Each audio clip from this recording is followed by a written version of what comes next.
যেদিন থেকে আপনি অন্যকে পরিবর্তন করার চেষ্টা বন্ধ করে নিজেকে পরিবর্তন করা শুরু করবেন, সেদিন থেকেই আপনার জীবনে পরিবর্তন শুরু হবে। তাই অন্যকে পরিবর্তনের চেষ্টা না করে নিজেকে পরিবর্তন করা শুরু করে দিন। যে মানুষের ব্যবহার মিষ্টি, কেউ তার বিরোধিতা করে না।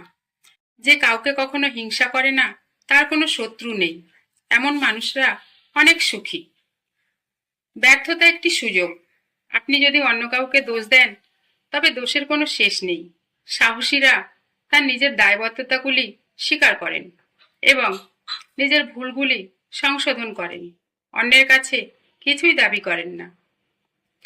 যে ব্যক্তি যুক্তির ব্যবহার ত্যাগ করেছেন, নিজেকে সবজান্তা ভাবতে শুরু করেছেন, মিথ্যাকে সত্য বলে চালাতে মরিয়া হয়ে উঠেছেন, তার সাথে তর্ক করা মৃত ব্যক্তির জন্য ওষুধ দেওয়ার মতো। তোমার জীবনের প্রতিটি যুদ্ধ তোমাকে আরো বেশি শক্ত করে তুলেছে। তাই খারাপ সময়গুলোর উপরে রাগ করো না, তারা শুধু তোমাকে শক্ত করে তুলতেই আসে। ঘুমানোর আগে ঈশ্বরের কাছে এইভাবে প্রার্থনা করুন: আমাকে জীবনের ছোট ছোট বিষয়গুলির জন্য ধৈর্য দিন, জীবনের দুর্দান্ত পরীক্ষার জন্য সাহস দিন। প্রতিদিন আমার সেরাটা করতে আমাকে সাহায্য করুন। তারপরে ঈশ্বর জেগে আছেন ভেবে ঘুমাতে যান। জীবন কাঁটাময় এক যাত্রা, সাহস দিয়ে জয় করতে হয়। বানানো রাস্তায় তো সবাই চলতে পারে, কিন্তু রাস্তা বানিয়ে যে চলতে পারে, সেই প্রকৃত জয়ী। কখনো কখনো একটি মুহূর্তের মূল্য আমরা বুঝতে পারি না, যতক্ষণ না এটি স্মৃতি হয়ে যায়। কোনো মানুষকে নিজের মতে আনতে গেলে গায়ের জোর ফলালেই হবে না, কেননা মানুষ সহজে পরিবর্তিত হতে চায় না। বরং বন্ধুত্ব এবং সুব্যবহার দ্বারা এটা সম্ভব হতে পারে। আপনি যদি নিজের মনটা পরিবর্তন করতে পারেন, তবে আপনি অবশ্যই নিজের জীবন পরিবর্তন করতে পারবেন। যে ভালো কাজ করার সাহস করে, উৎসাহ রাখে, উদ্যোগী হয়, সে নিশ্চিত সৎ পথে চলতে আগ্রহী। আপনি কাউকে দুঃখ দেবেন না, নিজের ক্রোধকে কখনোই অন্যের উপর চাপিয়ে দেবেন না। যদি আপনি চিরস্থায়ী বিশ্রামের জন্য আশা করেন, নিজে ব্যথা অনুভব করুন, তবে অন্যকে আঘাত করবেন না। আপনার আজকের পরিশ্রম আগামী সময় আপনাকে সবচেয়ে আরামদায়ক জীবন দিতে চলেছে।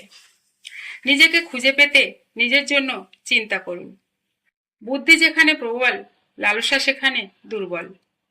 জ্ঞানীরা কিছু বলার প্রয়োজন থাকলে কথা বলে, আর নির্বোধরা কিছু বলতে হবে সেই জন্যই কথা বলে। বুদ্ধি সত্যকে আঁকড়ে ধরে, চিরকাল তারা একসাথে বাস করে। যে সবার বন্ধু হয়, সেটা শুধু অভিনয়, সে আসলে কারোরই বন্ধু নয়। স্বার্থপর ব্যক্তিরা অন্যকে ভালোবাসতে অক্ষম, তবে তারা নিজেকে ভালোবাসতেও সক্ষম নয়। যা নেই তা কামনা করার অর্থ যা আছে তা নষ্ট করা। আমাদের কানের সংখ্যা 2, বেশি শুনতে আগ্রহী হতে হবে, এবং জিহ্বার সংখ্যা 1, তাই কম কথা বলতে হবে। প্রশংসা পাওয়ার চেয়ে তিরস্কার এড়ানো অনেক কঠিন। ধৈর্য এমন একটা জিনিস যার দ্বারা অনেক বড় সমস্যাকেও পরাস্ত করা যেতে পারে। একজন শ্রেষ্ঠ ব্যক্তি কথা কম বলেন আর কাজে বেশি সময় কাটান। ঈশ্বর আপনার অনুশোচনার জন্য ক্ষমা করার প্রতিশ্রুতি দিয়েছেন, কিন্তু তিনি আপনার বিলম্বের জন্য কোনো প্রতিশ্রুতি দেননি। আপনি কোনো জিনিস যতই শুরু করে কাটেন না কেন, সর্বদা তার দুটো দিক থাকবে। কথা বলার সময় মৃদু স্বর গ্রহণ করুন। প্রকৃতপক্ষে স্পষ্টভাবে স্বরটি বক্তব্যের চেয়ে বেশি প্রভাব ফেলে।